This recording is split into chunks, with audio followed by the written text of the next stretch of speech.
Só que a matemática simples, ela inicia através da análise de conjuntos. Isso nós sabemos.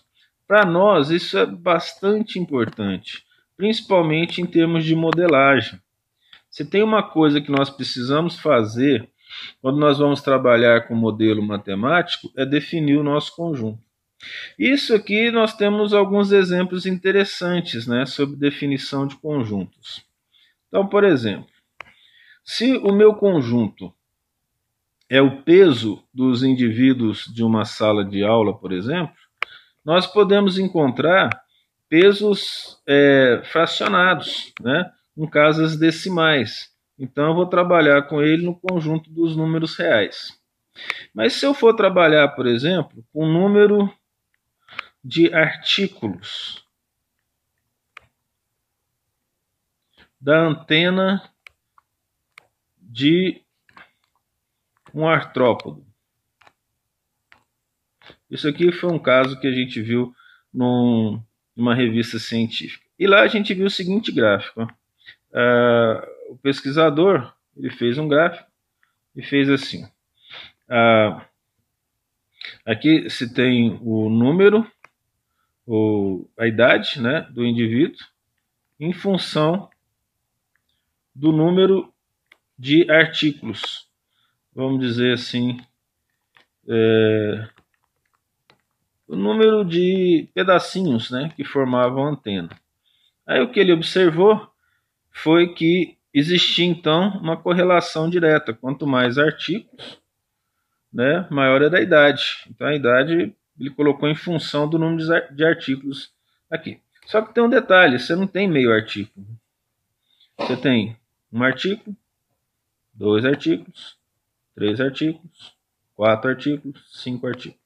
Então se eu pegar e levar aqui, ó, esse número aqui que é 1,5, e levar aqui em cima, eu vou ter uma resposta para ele, observe. Só que ele não existe. Então, apesar disso aqui ser bonitinho, representar uma ideia bem, matematicamente está errado. Por quê? Ora, deveria ter sido feito uma estrutura assim.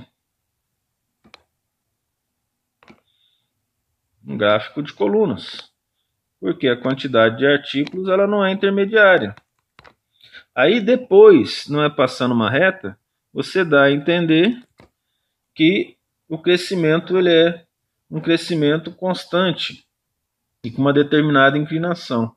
Então veja que, apesar de ter sido uma ideia que todos vão entender e pouca gente vai analisar para ver se está matematicamente correto, existe um erro em termos de conjunto. Por quê? O número de artículos ele representa o conjunto dos números naturais e não o conjunto dos números reais.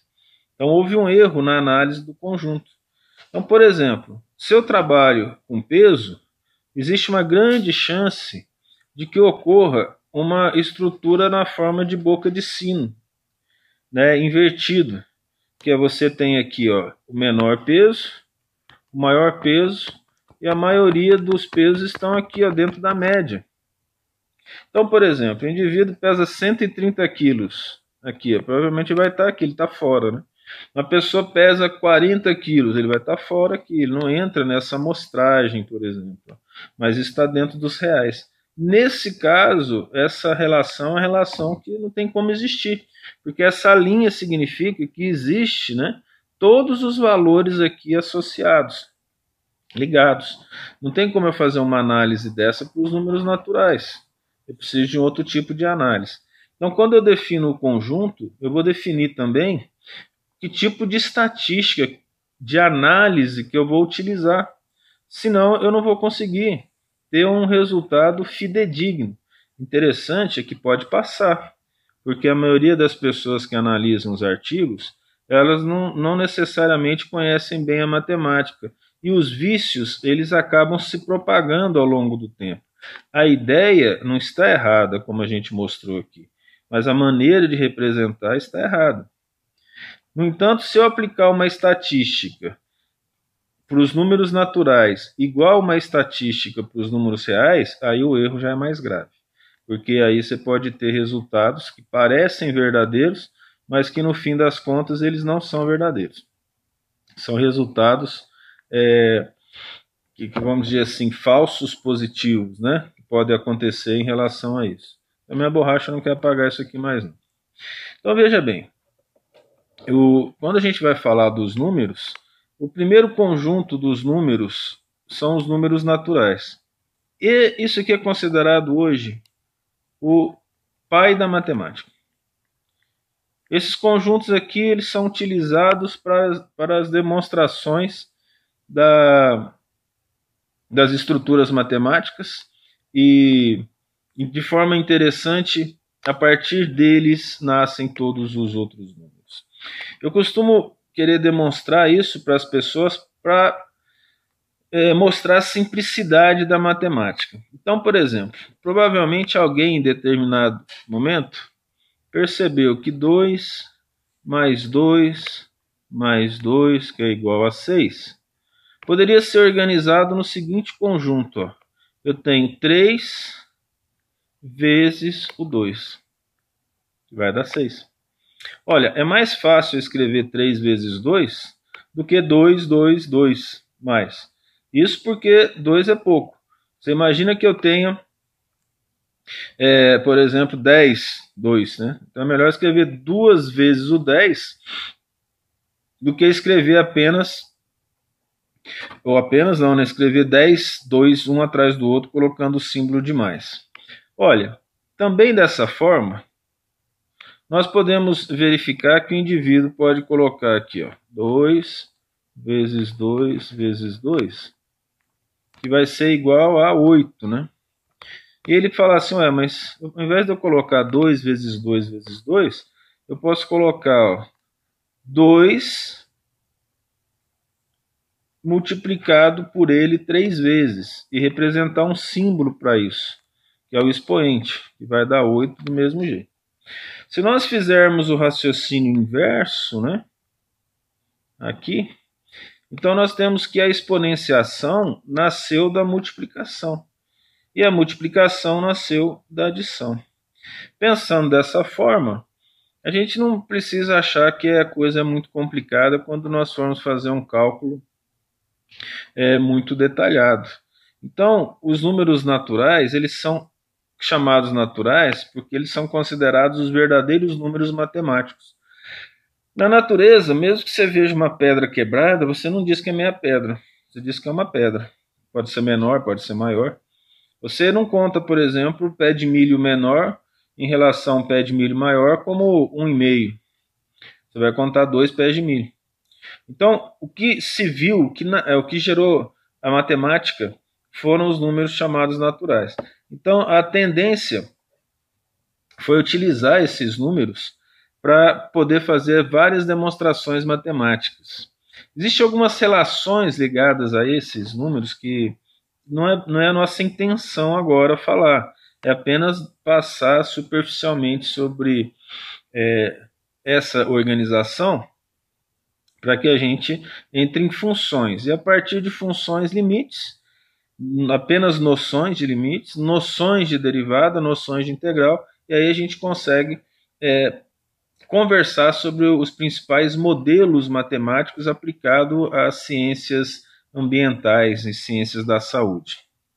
Os números inteiros são aqueles naturais somados com aqueles que não são naturais, né? Com os negativos, com os opostos dele, né?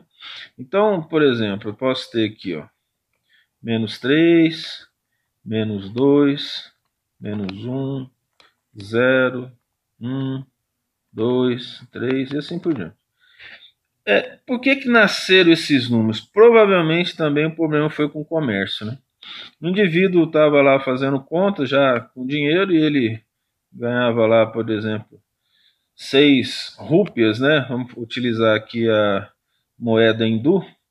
E ele estava gastando 110 rúpias por mês, né? Então, quando você faz essa conta aqui, ó, o algoritmo está errado, né? Você tem que colocar o maior menos o menor. Aí o indivíduo já organiza aqui, ó, eu Peguei 110 que eu gastei e eu tenho 100 para pagar. Aí eu vou ter menos 10. Só que se isso não existia, o que ia acontecer? O indivíduo estava falido mesmo, né? Ele ficou aqui com menos 10 alguma coisa, mas não existia o termo menos 10, né? Falou, ó, você está devendo 10 sacos de alguma coisa, ou 10 rúpias para um determinado indivíduo. Aí daí nasceu então essa notação negativa. Então observe que se a gente colocar isso aqui numa reta, ó, os números estão a uma distância idêntica deles mesmos em relação ao positivo e ao negativo. Então eles são chamados de números que são opostos. Então ó, o oposto do 3 é o menos 3. O oposto do 2 é o menos 2. O oposto do 1 é o menos 1. O 0 não tem oposto. Né? Não tem mais 0 e menos 0. 0 é 0. Então, nasce a necessidade de estudar os números inteiros. Os números inteiros, se a gente for fazer, por exemplo, uma operação com ele, que é a operação de mais, por exemplo, eu, na verdade, preciso diminuir 3. Então, o que a gente faz? A gente soma. O que é a subtração? É a soma com o oposto.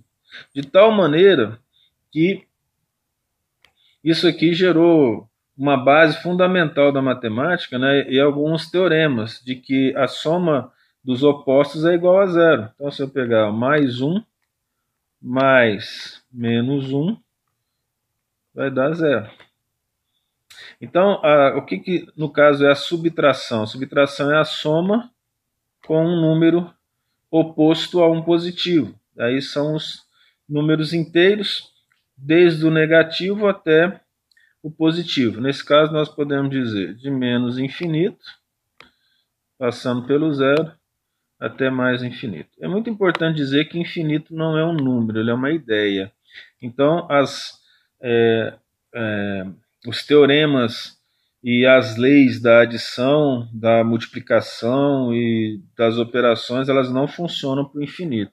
O infinito ele tem aí uma característica própria em relação à constituição numérica ou constituição matemática. Isso é algo interessante, né? Se a gente for fazer uma análise em relação a isso, porque como o infinito é desconhecido, né? Trabalhar com desconhecido seria gerar mais desconhecido ainda, não é mesmo? Então essa é uma situação interessante. Então, por exemplo, em que eu vou investir em relação a alguma coisa? Se eu tenho 1 mais o infinito, e o infinito é tão grande quanto eu posso imaginar, então, se ele é tão grande quanto eu posso imaginar, o 1 já faz parte do infinito. Então, se eu somar 1 mais infinito, a única possibilidade é dar infinito. Isso aí parece que nem faz parte, porque se ele fosse um número, teria que ser algo, a representação de um infinito mais 1, por exemplo. Né? Isso não acontece. Isso é uma questão apenas de lógica matemática, né? Não mais do que isso. Nós vamos parar aqui e depois a gente continua com a teoria dos conjuntos.